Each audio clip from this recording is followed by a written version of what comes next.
네, 주일 3부 예배 너무 잘 나오셨습니다. 우리 함께 찬송하며 주님께 나아가겠습니다. 찬송가 200장 함께 찬송하겠습니다. 찬송가 200장입니다.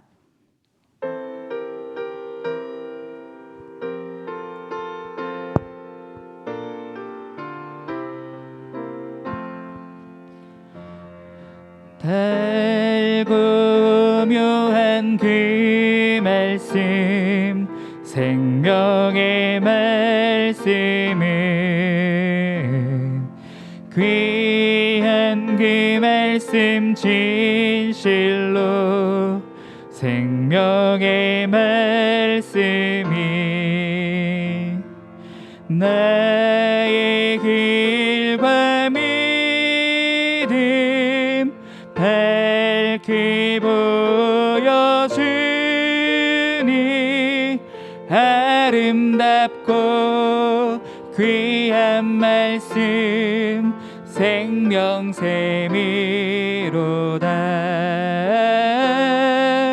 아름답고 귀한 말씀,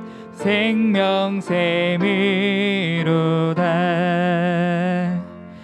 귀한 주님의 말씀은 내 노래 되도다. 모든 사람을 살리는 생명의 말씀은 값도 없이 받아 생명길을 가니 아름답고 귀한 말씀, 생명샘이로다.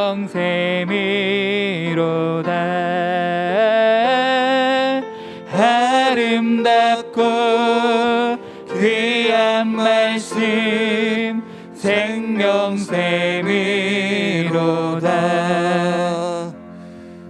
널리 울리어 퍼지는 생명의 말씀은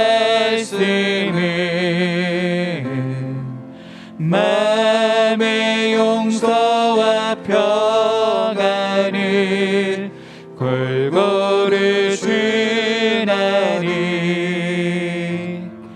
다만 예수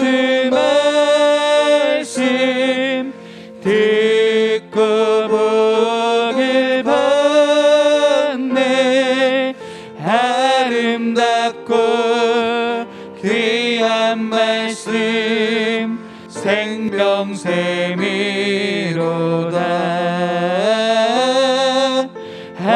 아름답고 우리 다 같이 자리에 일어나셔서 3절 한 번 더 찬송하시겠습니다. 널리 울리어 퍼지는 생명의 말씀은 마음의 용서와 평안을 골고루 주나니 다만 예수 말씀 듣고 복을 받네.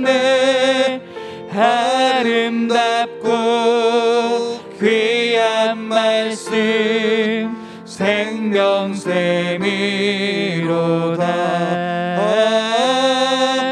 아름답고 귀한 말씀, 생명샘이로다.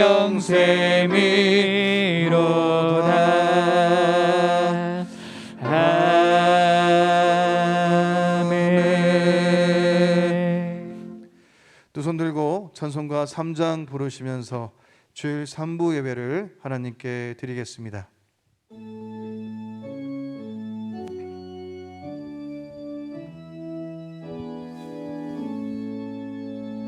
성부 성자와 성령 찬송과 영광도 내세 대초로 지금까지 또 영원 무궁토록 성삼위께 영광 영광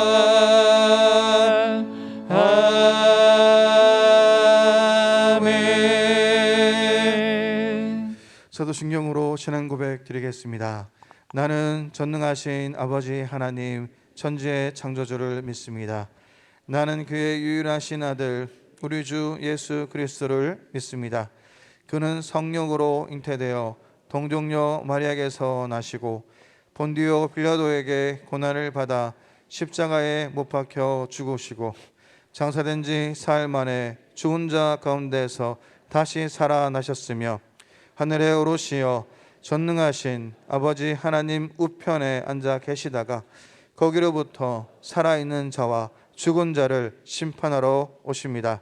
나는 성령을 믿으며 거룩한 공교회와 성도의 교제와 죄를 용서받는 것과 몸의 부활과 영생을 믿습니다. 아멘. 이스라엘아 여호와를 바랄지어다. 여호와께서는 인자하심과 풍성한 속량이 있음이라. 그가 이스라엘을 그의 모든 죄악에서 속량하시리로다. 신실하신 하나님의 언약의 말씀을 붙잡고 한 주간의 삶을 돌아보면서 이 시간 겸손한 마음으로 사죄와 헌신의 기도를 드리겠습니다. 살아계신 하나님 아버지, 한 주간 살아오면서 하나님의 그 말씀을 우리가 순종하지 아니하고 우리의 그 삶 자체가 하나님의 그 말씀을 대적하며 살아왔던 저희들의 모든 그 삶임을 하나님 앞에 이 시간에 간구합니다. 저희들의 허만함과 저희들의 그 교만함과 말씀에 순종하지 아니함과 교회를 사랑하지 아니함과 성도를 사랑하지 아니함을 용서하여 주시옵소서. 하나님, 우리의 모든 그 삶 속에서 하나님을 떠나 있음에도 불구하고 하나님의 자녀인 것처럼 살아왔던 저희들의 모든 방만한 신앙생활들을 용서하여 주시옵소서. 하나님, 우리가 감정과 상황에 따라 결정하는 삶을 사는 것이 아니라 하나님의 말씀이 기초가 되는 그런 인생 될 수 있도록 은혜를 내려주시고, 하나님 말씀이 기준이 되며 하나님 말씀이 우리 인생의 삶의 좌표가 되며 지표가 되어 그 말씀 따라 순종할 수 있는, 또 말씀 따라 살아낼 수 있는 저희들의 모든 삶이 될 수 있도록 은혜를 내려 주시옵소서. 하나님의 은혜가 아니고서는 우리가 한순간도 설 수 없는 연약한 존재이기에 하나님만을 의지하며 하나님만을 갈망한다 하면서도 하나님의 말씀을 떠나 살아왔던 저희들의 모든 삶들을 용서하여 주시옵소서. 다시 주 앞에 나와 다시 돌이키며 앞에 나가오니 우리들의 모든 삶들을 불쌍히 여겨주시고 한 날마다 하나님 말씀을 의지하여 믿음으로 살아낼 수 있는 저희들의 모든 삶이 될 수 있도록 은혜를 내려 주시옵소서. 하나님 말씀을 듣기에 자리 가운데 나왔사오니 말씀하여 주옵시고 순종하며 깨달으며 살아내는 저희들 될 수 있도록 은혜를 내려 주시옵소서. 그러므로 이제 그리스도 예수 안에 있는 자에게는 결코 정죄함이 없나니 이는 그리스도 예수 안에 있는 생명의 성령의 법이 죄와 사망의 법에서 너를 해방하였음이라. 아멘. 다 같이 앉으셔서 찬송가 27장 찬송하시겠습니다.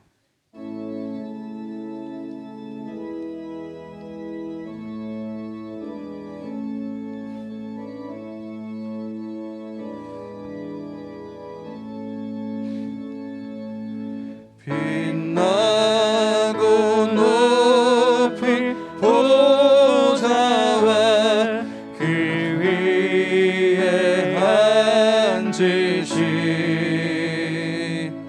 주 예수 얼굴 영광이 해같이 빛나네.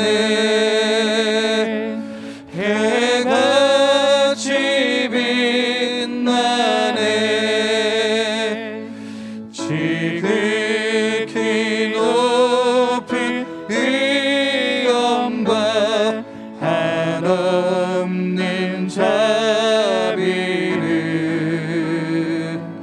무척 소리 합하여 늘 찬송 드리네 늘 찬송 드리네 영생을 나를 살리려 그 영광 떠나서 그 불끄러운 십자가 날 위해 지셨네 날 위해 지셨네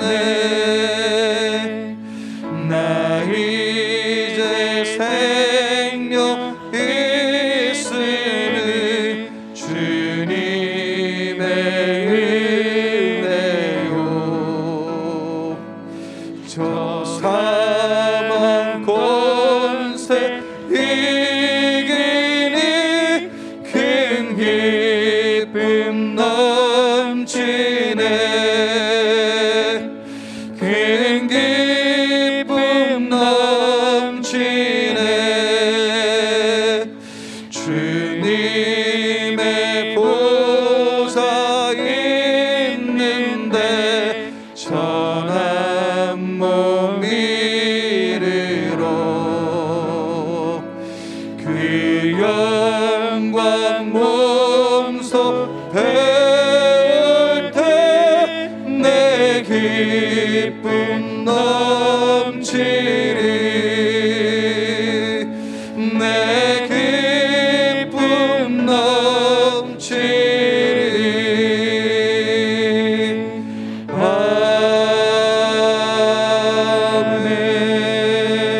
아멘. 하나님께 순종하는 자에게 자신을 선물로 주시는 하나님, 순종하는 이들과 함께 하시며 우리와 맺은 언약을 지키시는 하나님, 죄와 허물로 죽었던 흠 많은 우리를 구원하시기 위해 독생자 예수 그리스도를 내어주시며 우리의 죄를 속량하신 하나님, 한량없는 하나님의 그 큰 사랑에 진실로 감사드립니다. 이 시간 영광 받으시기에 합당하시고 가장 존귀하신 우리 하나님께 마음과 뜻과 정성을 다하여 예배드립니다. 하나님, 우리 몸을 하나님이 기뻐하시는 거룩한 산 제물로 드려오니 우리들의 영적 예배를 받으시고 영광 받아 주옵소서. 지난주에는 강동국 목사님의 위임을 묻는 공동의회가 있었습니다. 모든 절차가 은혜롭게 진행되어 하나님께 영광 돌리게 하심에 감사드립니다. 하나님의 영원한 계획과 예정으로 교회로 부름받은 우리는 세우신 목사님을 중심으로 그 부르심에 합당한 하나된 교회로 살아가게 하옵소서. 앞으로도 변함없이 우리 교회는 하나님께서 각자에게 맡기신 직분에 충성하여 그리스도의 몸된 교회를 섬겨 온전하게 세워가게 하시고 하나된 교회로서 그리스도의 장성한 분량만큼 성숙함에 도달할 수 있도록 은혜를 더하여 주옵소서. 오늘도 하나님의 말씀을 들고 서신 사랑하는 목사님을 통해 말씀의 전신갑주를 우리에게 입혀 주옵소서. 우리의 약함과 한계를 벗고 하나님의 능력을 힘있게 하옵소서. 하나님께서 우리 교회에 명령하신 사명들을 다할 때까지 하나님의 약속과 인도를 구하며 꾸준히 나아가게 하옵소서. 오직 하나님 한 분만을 기쁘시게 하는 우리의 사명과 목적을 가지고 땅끝까지 이르러 예수님의 증인으로 살아가기, 하나님의 정의를 물같이 공의를 마르지 않는 강같이 흐르게 하기, 믿는 자나 믿지 않는 자 누구에게나 우리 예수님만이 주실 수 있는 평안과 쉼을 누릴 수 있도록 힘쓰기, 말씀의 가르침을 받아 서로 교제하고 떡을 떼며 오로지 기도하기를 힘쓰는 교회 공동체의 삶을 살아가기, 그리하여 이 땅에 하나님의 나라를 세우고 하나님의 뜻만이 온전히 이루어지도록 사명을 다하는 교회 되게 하옵소서. 하나님을 사랑하고 믿고 의지한다는 신앙 고백을 담아 헌금을 드립니다. 그리스도 안에서 하늘에 속한 모든 신령한 복을 주신 하나님의 은혜의 영광을 찬송합니다. 하나님 기쁘게 받아주옵소서. 하나된 교회로 하나님께서 명령하신 사명을 다하는 우리 교회에 성삼위 하나님의 은혜가 충만하시길 간절히 간구하오며 예수님의 이름으로 기도드립니다. 아멘.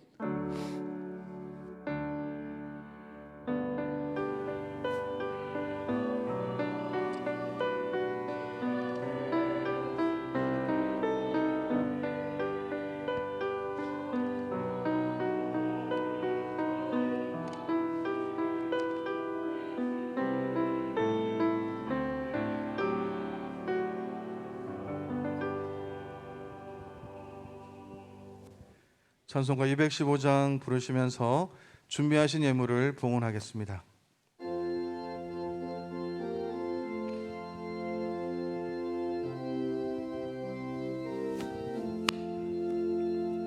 내 죄 속해 주신 주께 힘과 정성 다하니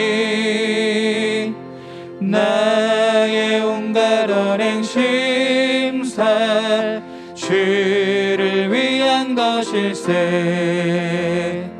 내게 있는 모든 것을 주를 위해 바치리. 내게 있는 모든 것을 주를 위해 바치리. 나의 손과 발을 들여 주의 명령에 가고 오직 주만 바라보며 주만 찬양하겠네. 항상 주를 찬송하며 힘은 바치오리다. 항상 주를 찬송하며 힘은 바치오리다. 내가 주를 바라보니 나의 영혼 밝아져. 십자가를 지신 주만 항상 바라봅니다. 십자가를 바라보며 주만 따라가리라. 십자가를 바라보며 주만 따라가리라. 신기하고 놀라워라 영광스러운 왕의 왕. 나를 친구 삼아 주사 편히 쉬게 하시네. 주의 날개 보호 아래 영원한 식 없겠네. 주의 날개 보호 아래 영원한 식 없겠네. 아멘.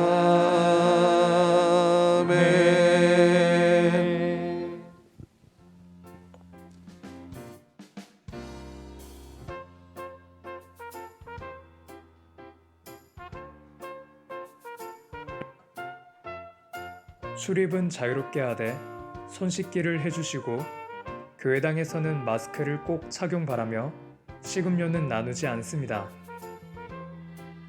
예배에서 확진자가 발생되지 않도록 증상이 있든지 마음에 부담이 있으신 분은 가정에서 영상으로 예배하기 바랍니다. 공동의회 결과입니다. 공동의회에서 강동국 목사를 3대 위임 목사로 결의하였습니다. 앞으로 있을 담임 목사 원로 추대와 강동국 목사 위임식과 직분 은퇴, 임직식을 위해 기도 바랍니다. 전가족 새벽 기도회입니다. 다음 주일은 전가족 새벽 기도회입니다.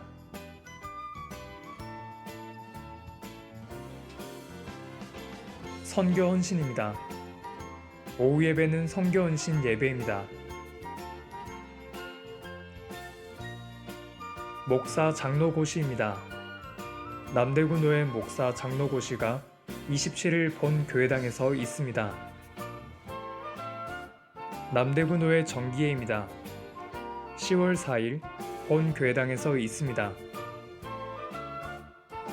성경연구원 개강입니다. 오늘 주일부터 후반기 성경연구원을 시작합니다. 대면과 영상으로 강의를 진행하오니 안내석에 비치되어 있는 신청서를 참고하시어 많은 참여를 바랍니다.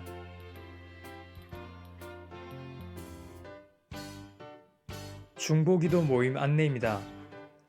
이번 주 27일 오전 10시 30분에는 찬양대실에서 모이며 그 이후에는 지정된 장소 3층 초등부실에서 모입니다.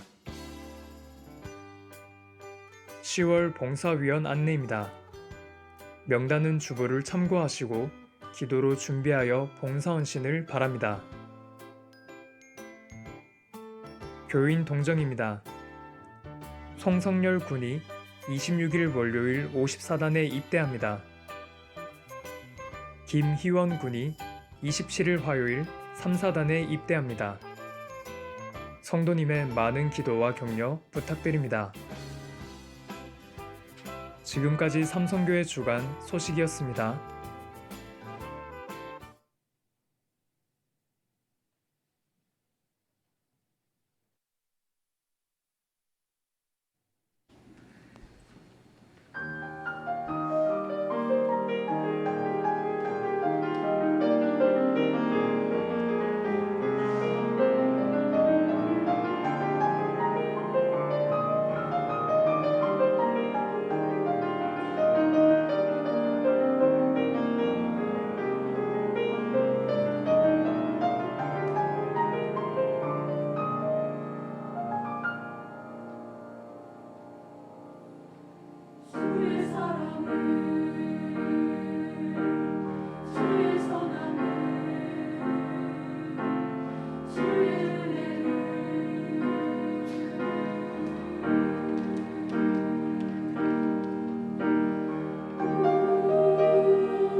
할렐루야. 하나님께 영광이 드리게 박수 드립니다. 네, 오늘 우리에게 주시는 하나님의 말씀은 사무엘하 4장 5절에서 12절, 5장 1절에서 5절까지 말씀입니다. 사무엘하 4장 5절에서 12절, 5장 1절에서 5절, 구약성경 469페이지입니다.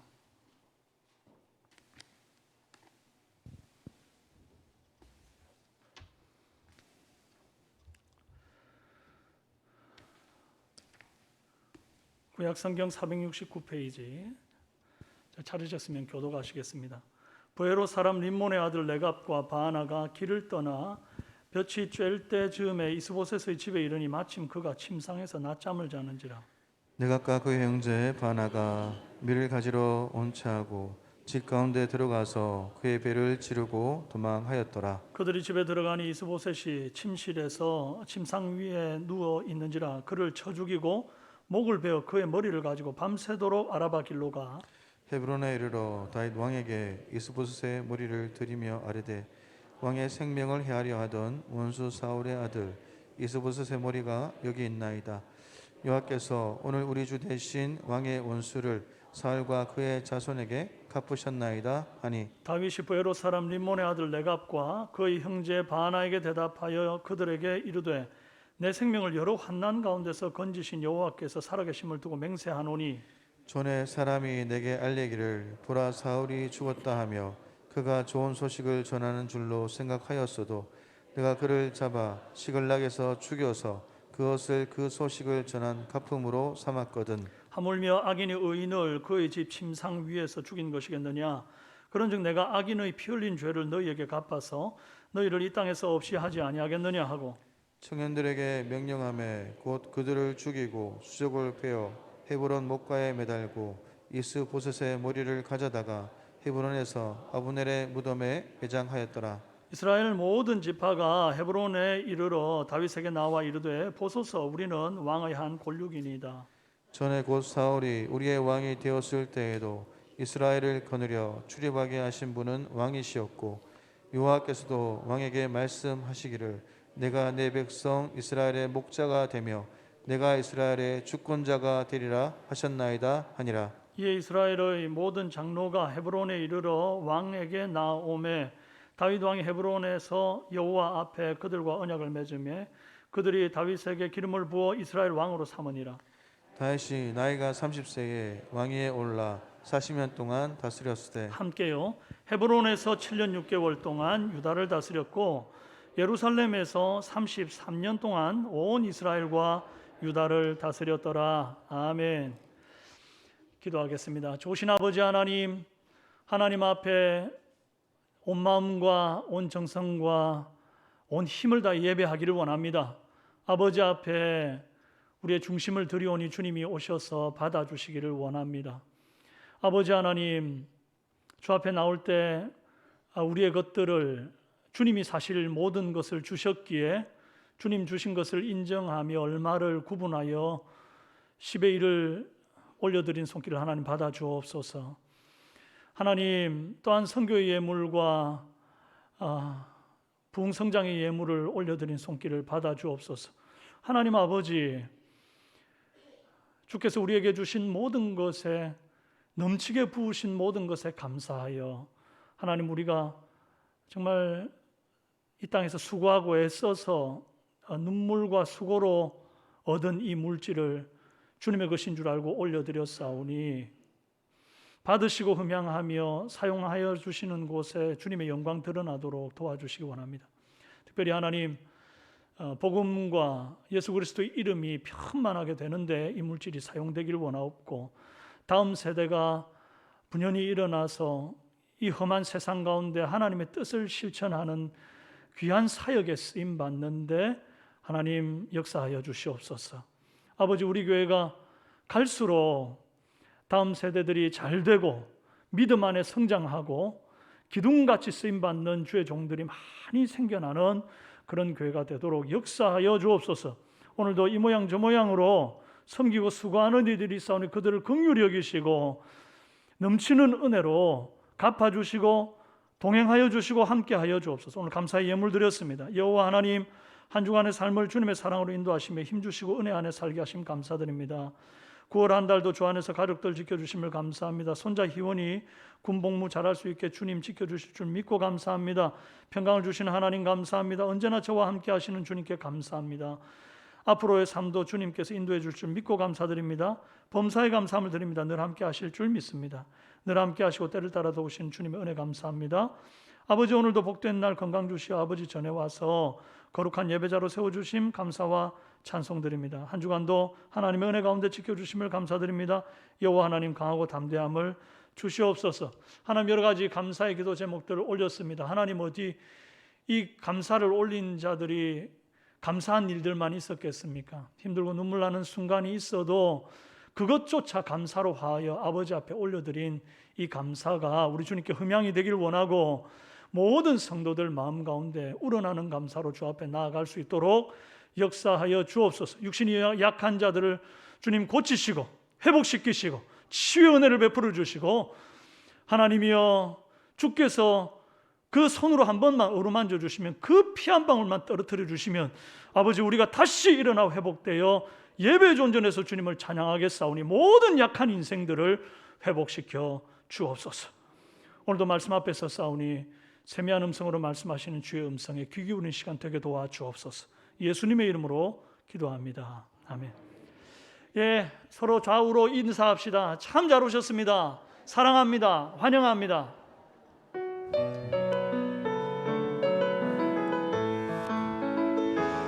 주의 말씀 의지하여 깊은 곳에 금을 던져 오늘 그가 놀라운 일을 이루시는 것 보라. 주의 말씀 의지하여 믿음으로 금을 던져 믿는 자에게 능치 못하노래. 아멘. 오늘 함께 나눌 말씀의 제목은 다시 세우시는 공의의 심판자라는 제목으로 함께 은혜 나누겠습니다. 오늘 대구의 마라톤 경기가 열려서 예배드리러 오시는 길 쉽지 않으셨지요? 우리는 종종 인생을 마라톤 경주에 비유할 때가 있습니다. 이 기나긴 인생의 마라톤 레이스를 할 때 사람들의 관심은 주로 내가 남들보다 얼마나 더 빨리 갈 것인가, 얼마나 좀 더 쉽고 편한 길로 갈 것인가, 여기에 마음이 많이 있습니다. 그러나 우리 하나님은 인생의 레이스에 관심을 두시는 분야가 다릅니다. 디모데후서 2장 5절에 경기하는 자가 법대로 경기하지 아니하면 승리자의 관을 얻지 못할 것이다, 이리 말씀하셨습니다. 인생의 레이스에 대한 하나님의 관심은 어떻게 하면 법대로 정도로 가는가에 있습니다. 축구 경기를 보면요, 공격수가 막 달려올 때 수비가 태클을 할 때가 있는데, 공을 먼저 발로 딱 차게 되면 그건 반칙이 아닌데, 수비수가 공격수의 발을 먼저 차거나 걸어 넘어뜨리게 되면 그건 반칙으로 인정이 됩니다. 그런데 워낙 순식간에 일어나는 일이라 우당탕탕 넘어지고 난 다음에 둘 다 나는 아무 잘못 없다는 제스처를 이렇게 하니까 사람들이 헷갈리는 겁니다. 심판도 심지어 어려워요. 그럴 때에 슈퍼 슬로우 비디오 카메라라는 것을 이렇게 돌려가지고 이제 공정한 판단을 내립니다. 이게 1초당 3,000 프레임의 영상을 찍어요. 이제 그것이 이제 내가 원하는 위치로 이렇게 돌려가지고 천천히 넘겨보면서 이 사람이 잘못했구나, 저 사람이 잘못했구나, 그렇게 공정하게 판단을 할 수 있는 것이죠. 하나님의 눈은 불꽃 같은 눈이 있으셔서 슈퍼 슬로우 카메라보다도 훨씬 더 정확하게 우리의 그 슈퍼 슬로우 카메라조차도 볼 수 없는 사람의 마음 중심까지도 정확하게 보시는 분이십니다.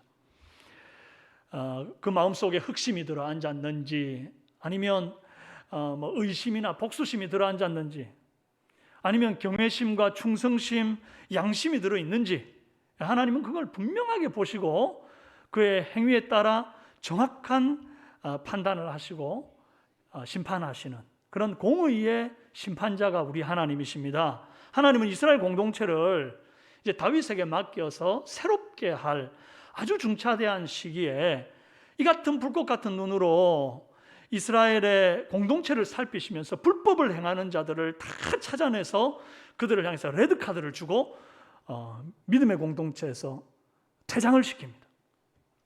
공동체를 정화시키는 거죠. 왜 이렇게 하십니까? 이스라엘 공동체는 세상 가운데 구별된 여호와의 공동체, 믿음의 공동체, 신앙의 공동체이기 때문입니다. 그래서 하나님은 사울을 기름 부어 왕 세운 이후로 이 사울이 참왕이신 하나님을 늘 무시하고 존중하지 않고 자기 뜻대로 왕국을 다스리고 인도해 갔거든요.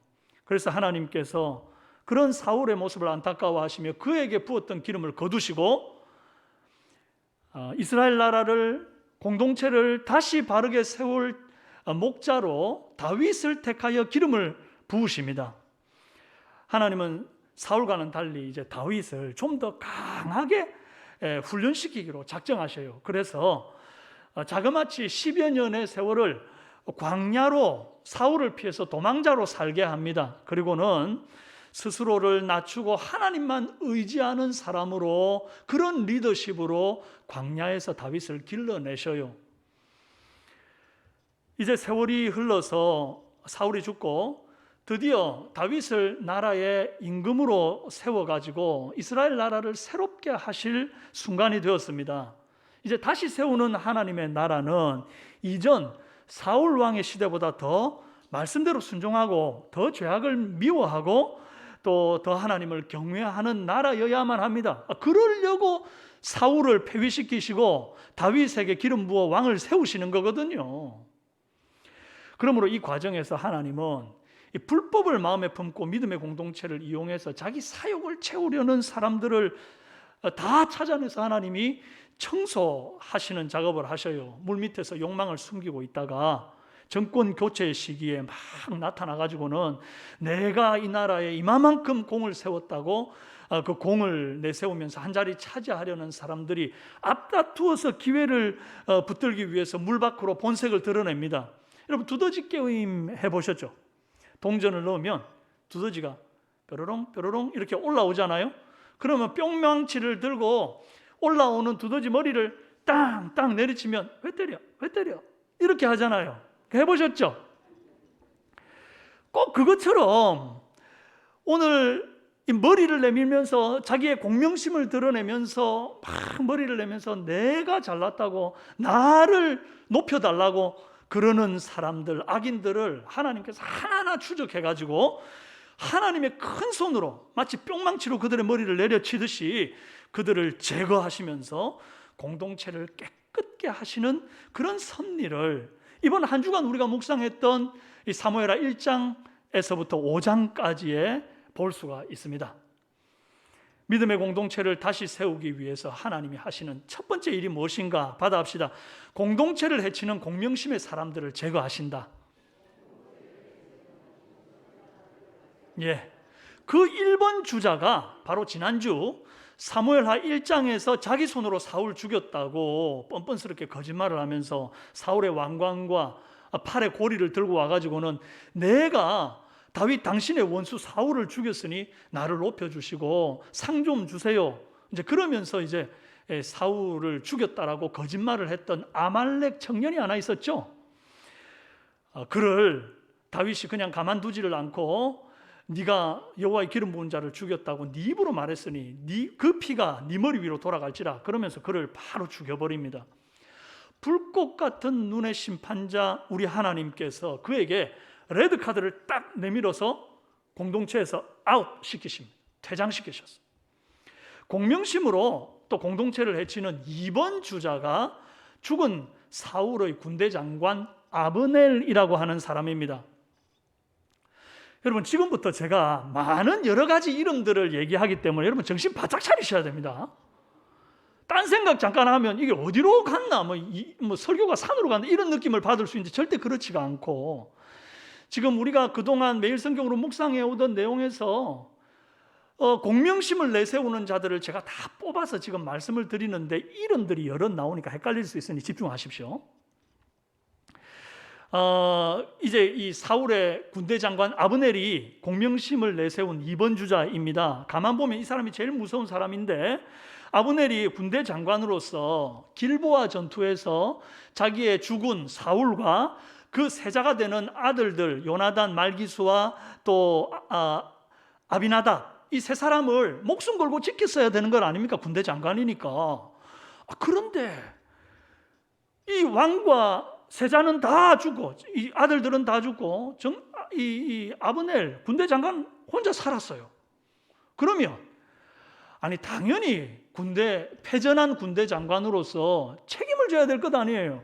뭐 활복을 하든지 아니면 뭐 자기 옷을 벗든지 군대 장관의 직위를 내려놓아야 될 것 아닙니까? 그런데 어떤 책임도 지지 않고 이 사람이 그 패전한 이후에 자기의 그 군대 장관이라는 지위를 이용해서 사울의 막내 아들 이스보셋이라고 하는 정치적인 힘이 아무것도 없는 그 사람을 북이스라엘의 왕으로 딱 세워놓고는 자기가 그 뒤에서 2인자 노릇합니다. 말이 인자지. 힘없는 허수아비 이스보셋 세워놓고 자기가 왕 노릇하고 있는 거예요. 그러니까 사울의 그 역할을 이 사람이 지금 하고 있는 거예요. 아브넬이라는 사람이 제2의 사울이 된 거예요.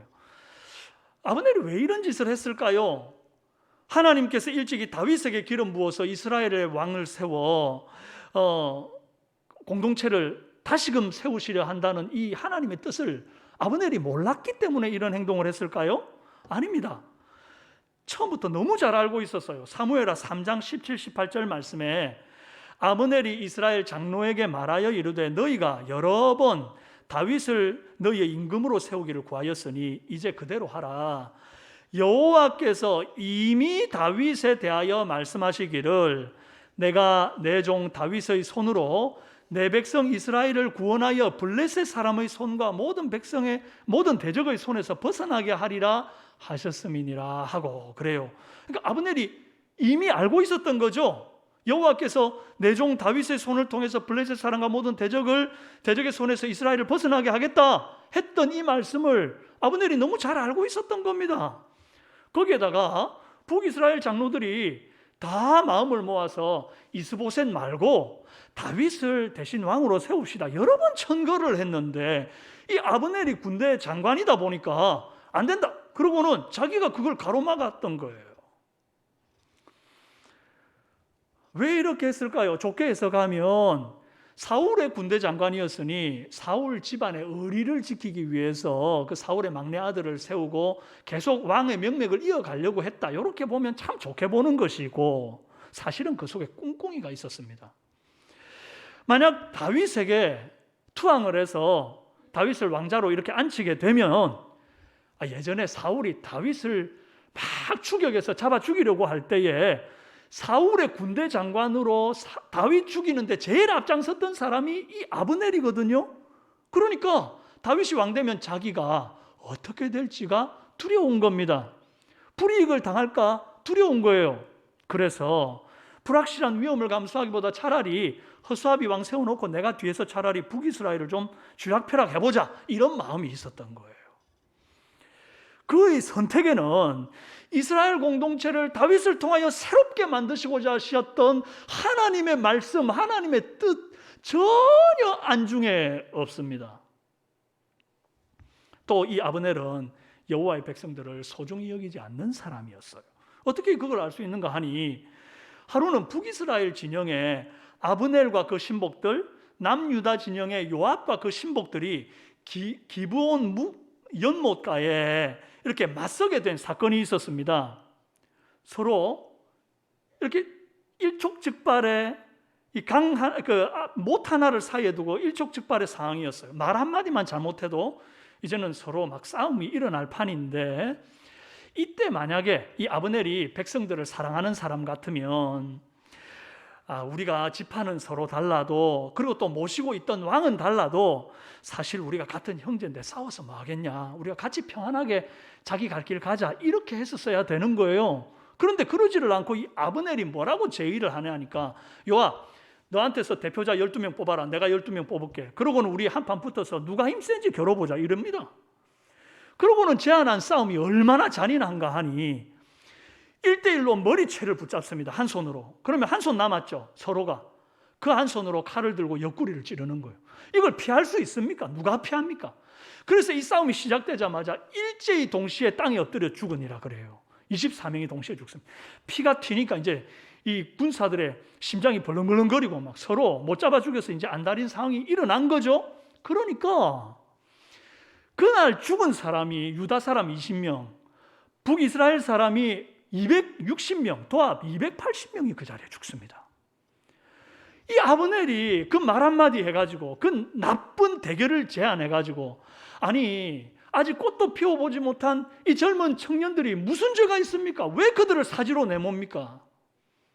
그날 그 전쟁 때문에 요압의 동생 아사엘이라고 발이 아주 빠른 사람인데 이 사람이 아브넬을 죽이겠다고 막 쫓아가는 바람에 아브넬의 창에 의해서 이 요압의 동생이 죽습니다.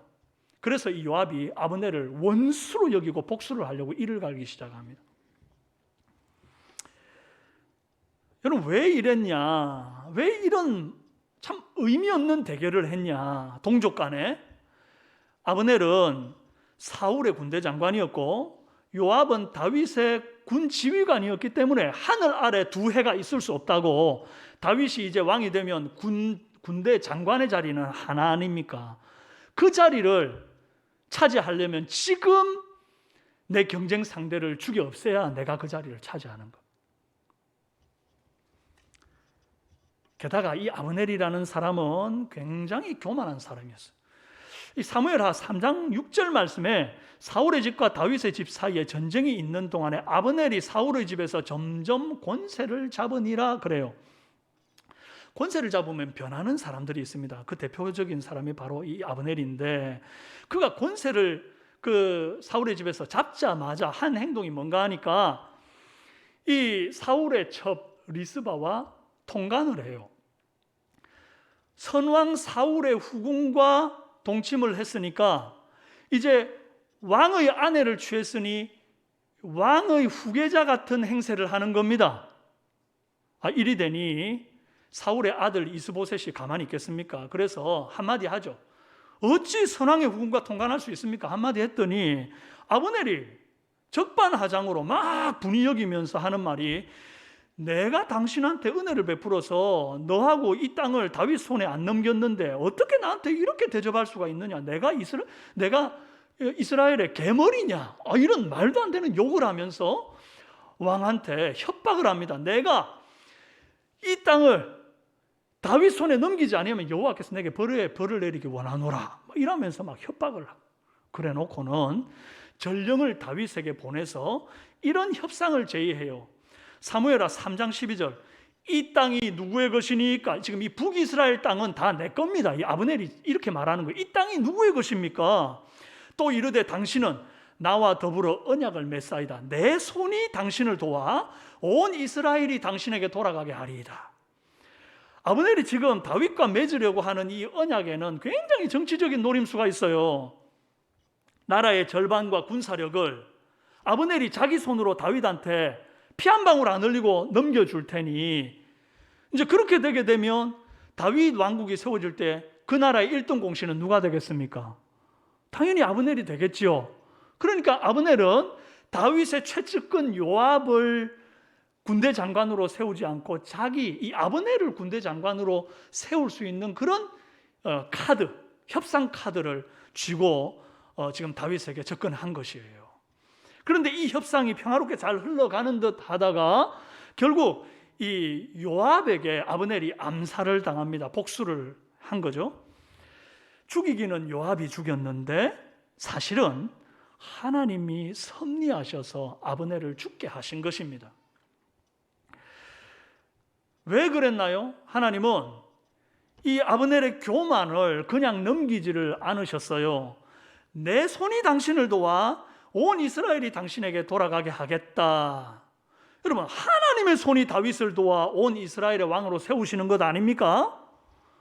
그런데 아브넬은 내 손이 온 이스라엘을 당신한테 넘겨주겠다. 뭔가 단단히 착각한 거죠. 엄청난 교만이죠. 아브넬은 자기 손에 잡혀있는 이 알량한 권세 그거에 취해가지고 하나님의 큰 손이 보이지 않고 하나님이 전혀 두렵지도 않습니다. 하나님은 이런 사람들 손잡고 일하는 분이 아닙니다. 이런 사람들 도움이 없으면 일하지 못하는 하나님도 아니십니다. 우리 하나님이 그렇게 무능하지 않아요. 요즘도 이런 사람들 많습니다. 보이지 않는 하나님 믿지 말고 내 주먹을 믿어라, 이런 사람 많이 있습니다. 지금까지 우리 회사가 이만큼 성장한 건 다 내가 열심히 해가지고 내 손으로 이루어낸 성과라고 말하는 사람들이 있습니다. 안타깝게도 하나님 나라 교회 공동체에도 이런 생각을 하는 사람들이 많이 있습니다. 우리 주일학교가 이만큼 성장한 것은 다 내 손의 수고 때문이다. 우리 찬양대가 이만큼 아름답게 성장한 것은 다 나의 열심 때문이다. 물론 우리 교회는 그런 사람 없습니다. 이런 행동은 다 하나님이 하신 영광을 가로채는 행위고 공동체를 죄로 오염시키는 행위입니다. 아브넬의 결국이 어떻게 됩니까? 동생 죽인 복수의 날만 기다리던 이 요압이 아브넬에게 조용히 말하려는 듯이 접근해가지고는 성문으로 데리고 와서 그를 찔러 죽입니다. 아주 비열한 속임수로. 결국 아브넬도 심판자이신 하나님에게 레드카드를 받고 퇴장당했습니다. 공명심으로 공동체를 해치는 3번 주자는 오늘 본문 4장에 등장하는 바하나와 레갑입니다. 이 두 사람은 형제고 사울의 아들 이스보셋의 군 지휘관이었습니다. 그런데 이 두 사람이 이미 기울어진 사울 가문에 소망이 없다고 생각하고 이스보셋 왕이 낮잠을 잘 때 그 침상에 조용히 들어가 가지고는 그를 찔러 죽이고 머리를 베어 가지고 그 머리를 들고 밤새도록 달려서 다윗이 있는 헤브론에 이르러 가지고는 다윗에게 상 달라고 얘기합니다. 뭐라고 그러냐니까 사무엘하 4장 8절 헤브론에 이르러 다윗 왕에게 이스보셋의 머리를 들이며 아뢰되 왕의 생명을 해하려 하던 원수 사울의 아들 이스보셋의 머리가 여기 있나이다. 여호와께서 오늘 우리 주 대신 왕의 원수를 사울과 그의 자손에게 갚으셨나이다. 그래요. 이들은 다윗이 사울과 사울의 아들들을 원수같이 여긴다고 생각했습니다. 그래서 사울의 아들 이스보셋의 머리를, 이 원수의 머리를 잘라다 바치면 다윗이 높은 자리에 앉히고 큰 상을 줄 알았던 거죠. 물론 그들이 그렇게 해석할 만큼 참 다윗이 사울에게 큰 고통을 오랫동안 받은 게 사실입니다. 그러나 다윗은 한 번도 사울을 원수로 여긴 적이 없습니다. 속으로는 슬픔과 원망이 있었겠지만 항상 다윗은 사울을 부를 때 여호와의 기름 부음 받은 자, 내 아버지여, 왕이여, 이렇게 존중하여 불렀습니다. 다윗은 자신의 공명심에 눈이 멀어서 아무 잘못도 없는 사울의 아들 이스보셋을 죽여 그 머리를 갖다 바친 이 살인자, 공명심에 사로잡혀 있는 이 살인자들을 죽여서 수족을 헤브론 목가에다가 매답니다. 결국 이들도 불꽃 같은 눈의 심판자 우리 하나님의 눈에 띄어가지고 결국 레드카드를 받고 믿음의 공동체에서 아웃당합니다. 이번에는 복수심과 경쟁심으로 이스라엘 공동체를 해치는 4번 주자 요압이 등장합니다. 다윗에게는 여러 형들뿐만 아니라 누이 스루야라는 사람이 있었어요. 이 스루야에게는 세 아들이 있었는데 요압, 아비세, 아사헬이었어요. 그러니까 다윗과 관계가 다윗한테는 조카가 되고 이 요압은 다윗을 삼촌으로 부르는 관계인 거죠. 이들은 다윗이 사울을 피해서 도망자로 광야 생활을 막 떠돌 때에 함께 동고동락하며 산전수전을 겪었던 사람들입니다. 전쟁을 치르게 되면 항상 앞에서 선봉해서 싸웠던 사람입니다. 그 중에서도 특히 이 요압은 다윗의 이 군대의 지휘관으로서 가장 앞서서 누구보다 다윗을 위하여 싸워왔던 사람이긴 합니다. 그러니 요압 마음에 어떤 마음이 들겠습니까? 다윗 왕이 이후에 우리 삼촌이 나중에 왕이 되면 내가 군대 장관이 되겠구나. 당연히 그렇게 생각하겠지요. 그런데 아브넬이라고 하는 이 사울의 군대 장관이었던 자가 북이스라엘을 자기 손으로 다 다윗한테 넘겨주겠다면서 다윗을 찾아오고 다윗은 그를 평안히 맞고 또 평안히 돌려보내는 이걸 보면서 막 피가 거꾸로 도는 거예요. 아브넬이 북이스라엘 전체를 넘기면서 다윗과 언약을 한다면 그 언약의 내용이 무엇이었겠습니까? 내가 이 북이스라엘 다 넘기는 대신에 나를 당신의 2인자 군대 장관으로 세워주십시오. 이 얘기하는 거거든요. 그러니 막 요압이 경쟁심이 막 불타오르고 특히 자기 동생을 죽인 이 아브넬을 보니까 막 복수심이 불타오르는 겁니다. 그래서 요압이 아브넬을 죽일 명분으로 거짓말을 지어냅니다.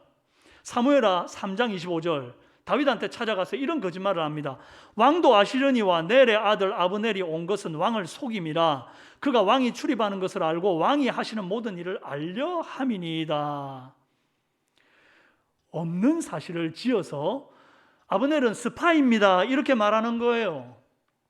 그러고는 다윗 몰래 이 아브넬을 헤브론 성에 데리고 와서는 그를 찔러 죽입니다. 여러분, 헤브론 성은 하나님이 절대로 복수할 수, 살인자가 이게 부지불식간에 살인한 자가 그 도피성으로 피하면 절대로 복수할 수 없게 만든 하나님의 언약이 있는 도피성이 바로 이 헤브론 성이거든요. 그런데 하나님의 말씀에 불순종하면서 그 헤브론 성에 아브넬을 데리고 와서 그를 찔러 죽인 겁니다. 요압은 이런 생각을 했습니다. 하나님이 나한테 벌 주는 건 아예 생각도 안 하고 설마 내가 아브넬을 죽인다고 해서 삼촌 다윗이 나를 벌 주시겠나, 이런 생각, 아주 얄팍한 생각이 그의 마음 가운데 있었던 거예요. 이런 요압의 결말이 어떻게 됐을까요? 다윗이 늙어 죽기 전에 왕위를 이을 아들 솔로몬에게 유언을 남기는데 열왕기상 2장 5절 6절 말씀에 스루야의 아들 요압이 내게 행한 일 곧 이스라엘 군대의 두 사령관 넬의 아들 아브넬과 예델의 아들 아마사에게 행한 일을 네가 알거니와 그가 그들을 죽여 태평시대에 전쟁의 피를 흘리고 전쟁의 피를 자기의 허리와 띵띠와 발에 신은 신에 묻혔으니 내 지혜대로 행하여 그의 백발이 평안히 수월로 내려가지 못하게 해라. 지옥에 평안히 못 가게 해라.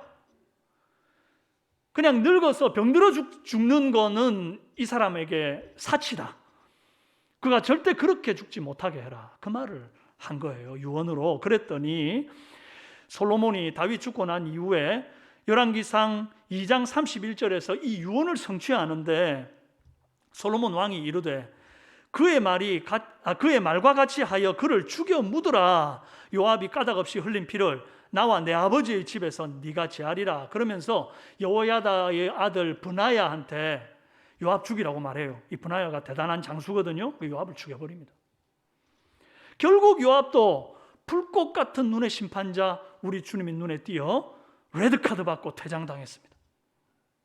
이처럼 믿음의 공동체를 다시 세우기 위해 우리 하나님께서 두 마음을 품은 자, 공명심, 복수심, 경쟁심, 이런 마음을 품은 자들을 전부 속간해서 싹 제거하셨어요.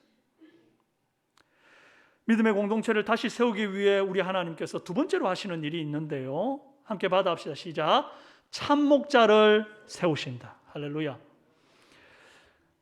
아무리 늦더라도 정도만을 고집해서 달리는, 법대로 달리는 사나이가 있었으니 그가 바로 다윗이었습니다. 다윗은 사울이 죽고 난 직후에 이제 자신의 앞을 가로막을 자가 없는 상태 아닙니까? 그러면 곧바로 다윗의 고향 유다 지파 사람들을 규합해가지고 군사를 모아가지고 아브넬이 아직 지키고 있는 그 사울 왕이 통치하던 수도 기브아로 직진해가지고 왕좌를 탈환하면 되는 것 아닙니까? 하나님이 다윗과 함께 하시는데 설마 지게 하겠습니까?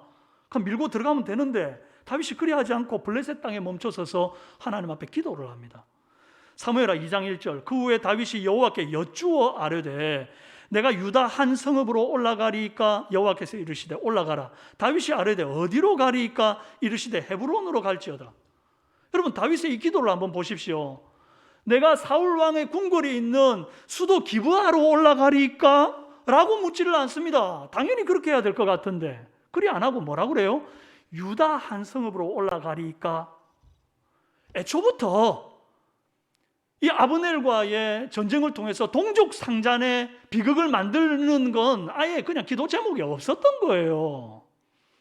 그래서 얼마든지 온 이스라엘의 왕이 지금 당장 되어도 됨에도 불구하고 그는 달랑 유다 한 지파에 하나님 내가 거기 들어갈까요? 이렇게 물은 거예요. 유다 지파에는 그래도 환영해 주니까 같은 동양 사람이라서. 그런데 이것도 참 웃기잖아요. 만약에 그렇게 물었는데 하나님이 아니다, 너 그냥 블레셋에 그대로 있어라 그러면 어떻게 되는 겁니까? 사울 죽었는데도 여전히 블레셋 땅에 그렇게 숨죽이고 살아야 되는 것 아니겠습니까? 그렇게 살아라 그러면 그렇게 살려고 하나님 앞에 블레셋 땅에서 움직이기, 한 발자국 움직이기 전에 물어보았던 겁니다. 그랬더니 우리 주님이 유다 땅으로 가라 그럽니다. 그럼 유다 땅 어디로 갈까요? 헤브론으로 가라.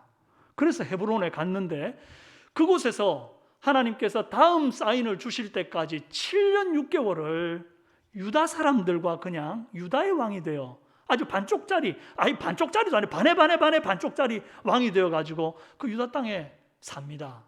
7년 6개월을. 하나님이 이끄시는 대로 가는 종, 하나님이 가라 하면 가고 서라 하면 서는 종, 그가 바로 다윗입니다. 하나님께는 야심이 큰 종이 필요한 것이 아니라 하나님이 말씀하심을 기다리는 뚝심이 큰 종이 필요합니다. 오늘 저와 여러분이 그런 사람들 되기를 바랍니다. 동시에 다윗은 참 목자 상대로 살아내는 종이었습니다. 하나님께서 공동체를 자기 이익의 재료로 삼으려고 하던 이 야심가들, 공명심과 경쟁심과 복수심으로 두 마음을 품은 자들을 싹 솎아서 청소해내고 나니까 놀랍게도 모든 이스라엘 장로들이 알아서 다윗한테 나와가지고 그를 기름 부어 왕으로 옹립을 합니다. 그때 장로들이 다윗에게 간곡히 부탁하며 그 이스라엘의 참 목자상을 들려주면서 이렇게 좀 통치해 주십시오라고 부탁을 하는데 그들의 말을 한번 들어보십시다. 사무엘하 5장 1절 함께 읽습니다. 시작. 이스라엘 모든 지파가 헤브론에 이르러 다윗에게 나와 이르되 보소서 우리는 왕의 한 골육이니이다. 백성들을 골육같이 아끼는 목자가 참 목자라는 겁니다. 이스라엘은 본래 야곱의 12지파의 그 뿌리를 두고 있습니다. 지파가 달라도 그들은 한 골육이에요. 한 형제예요. 그러니 같은 백성들끼리 남대하듯 냉대하지 말고 네 편 내 편 지역이 다르다고 갈라서지 말고 생각이 다르다고 갈라내지 말고 모두를 골육지친 대하듯 아껴주십시오 이 말입니다. 다윗은 자신의 출신 지파인 유다 지파의 왕으로 7년 6개월을 지냈고 거기에서 이미 정말 유력한 사람들을 요직에 세워둔 상태입니다. 손이 안으로 굽는다고 통일국가가 되었을 때에 그들을 자기 측근에 세워가지고 자기랑 가장 가까운 지파 사람들의 비호를 받으면서 나라를 통치한 게 아니고요. 다윗은 수도를 옮깁니다. 사울이 통치하던 기브아에 가까운 예루살렘이라는 곳에 옮겨가지고는 북이스라엘과 남유다의 가교 역할을 해냅니다. 다윗은 사울에 속해 있는 이 베냐민 지파 사람들에게 어떤 보복도 하지 않습니다. 오히려 길르앗 야베스 사람들이 사울과 그의 아들들의 시신을 수습한 일을 칭찬하고 축복하고 야 너희가 이렇게 선을 베풀어 주었으니 내가 이후에 나중에 갚으리라 이런 말을 할 정도로 원수 사울에게 은혜를 베푼 길르앗 야베스 족속을 축복합니다. 잠언 24장 17절 말씀에 내 원수가 넘어질 때 즐거워하지 말며 그가 엎드러질 때에 마음에 기뻐하지 말라. 다윗은 과거를 다 뒤로 던져버리고 앞에 있는 표대를 향하여 정도를 행하며 법대로 경주하는 아주 멋진 경주자였습니다. 동시에 모든 백성을 골육 친척으로 여기고 품어주는 참된 목자였습니다. 또 어떤 목자가 참된 목자냐? 내 백성이 아니라 여호와의 백성을 지키는 목자가 참 목자입니다. 함께 읽습니다. 시작. 내 백성이 아니라 여호와의 백성을 지키는 목자가 참 목자다. 사무엘하 5장 2절 장로들이 다윗에게 말하기를 여호와께서도 왕에게 말씀하시기를 네가 내 백성 이스라엘의 목자가 되며 그래요. 누구의 백성? 내 백성 이스라엘. 내 백성이 누굽니까? 내가 누굽니까? 하나님이에요. 예수님이 부활하신 후에 갈릴리 호숫가에서 다시 만난 베드로에게 네가 나를 사랑하느냐 묻습니다. 그러고는 내 양을 먹이라, 내 양을 치라, 내 양을 먹이라 이리 말합니다. 누구 양요? 내 양 아니고 내 양도 아니고 하나님의 양입니다. 예수님의 양입니다. 우리는 다 여호와의 백성이니 여호와의 백성을 지키는 목자가 되어 주십시오. 그리 말한 겁니다. 여러분, 부자냐 가난하냐 보수냐 진보냐 나를 좋아하냐 싫어하냐 관계없이 우리가 다 존귀한 주님의 양이고 주님의 백성인 거예요.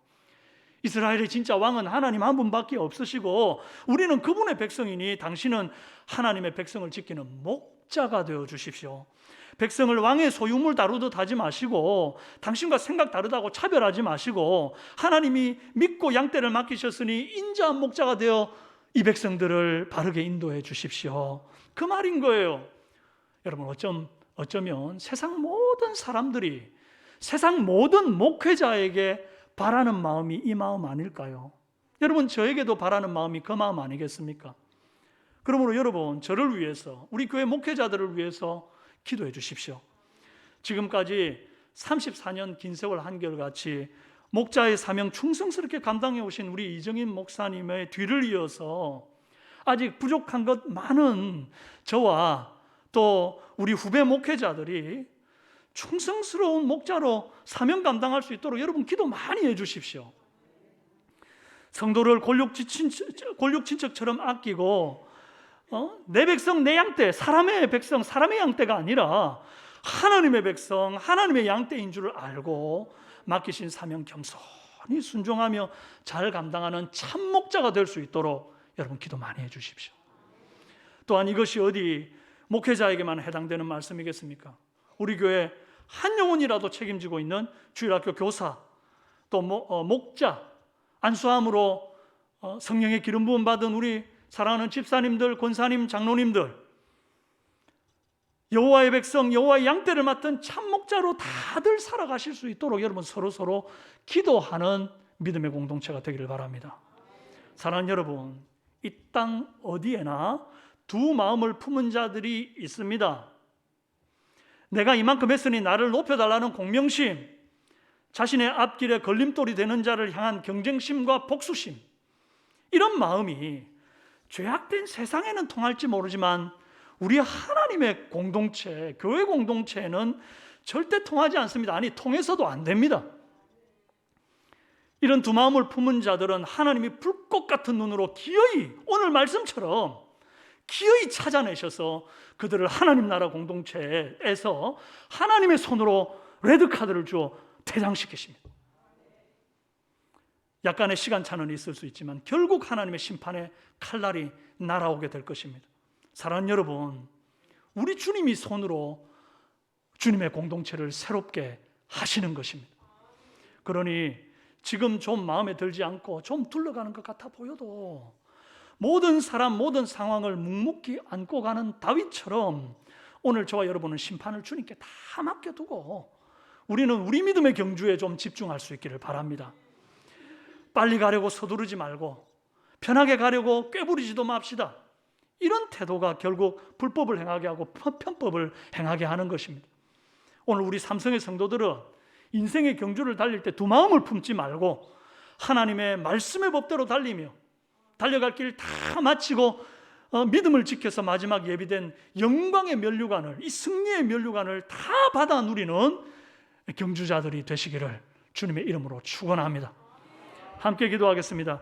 살아계신 하나님 아버지, 우리를 믿음의 경주자로 부르시고 또 믿음의 공동체를 하나님의 손으로 정화시키시는 것을 말씀을 통해 보게 하시니 감사합니다.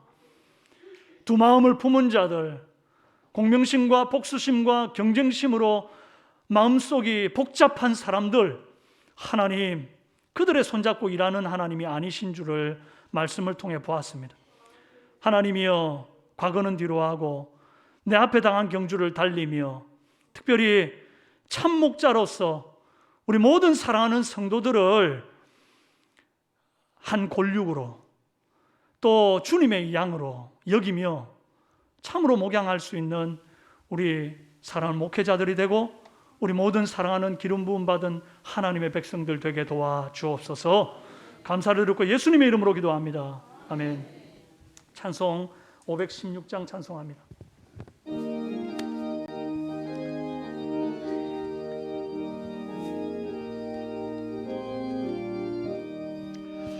오는 길 따르라 의의 길 세계 만민의 참된 길 이 길 따라서 살 길을 온 세계에 전하세 만 백성이 나갈 길 어두운 밤 지나서 동튼다 바람 빛 보아라 저 빛 주 예수의 나라 이 땅에 곧 오겠네 오겠네 주 예수 따르라 승리의 주 세계 만민이 나가 길과 진리요 참 생명 내 장갑을 부수고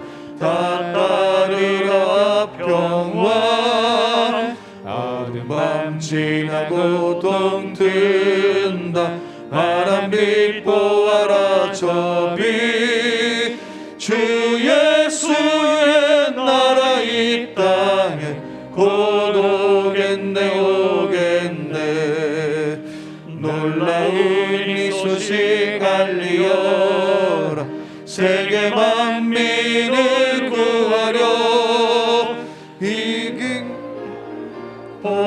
보내신 참 사랑의 하나님 만 백성이 따를 길 어두운 밤 지나서 동튼다 바람 빛 보아라 저 빛 주 예수의 나라 이 땅에 곧 오겠네 오겠네 고난 길 헤치고 찾아온 길 많은 백성을 구한 길 모두 나와서 믿으며 온 세상이 마침내 이 진리에 살겠네 어두운 밤 지나고 동튼다 바람 빛 보아라 저 빛 주 예수의 나라 이 땅에 곧 오겠네 오겠네. 축대 이후에 군 입대하시는 분들 환송하도록 하겠습니다. 축도합니다. 이제는 우리 주 예수 그리스도의 은혜와 하나님 아버지의 만극하신 사랑과 성령님의 감화, 감동, 교통위로 충만 역사하심이 하나님 나라 공동체 다시 세우심에 합당하게 참 목자다운 삶으로 살아가기로 다짐하는 두 마음을 품지 않고 주님 기뻐하는 레이스를 믿음의 경주를 달리기로 다짐하는 모든 사랑하는 삼성교회 성도들 머리 위와 그들의 가정과 그들의 자녀손들과 영상으로 예배하는 하나님의 권속들 머리 위에 이제로부터 영원토록 함께 있을지어다. 아멘.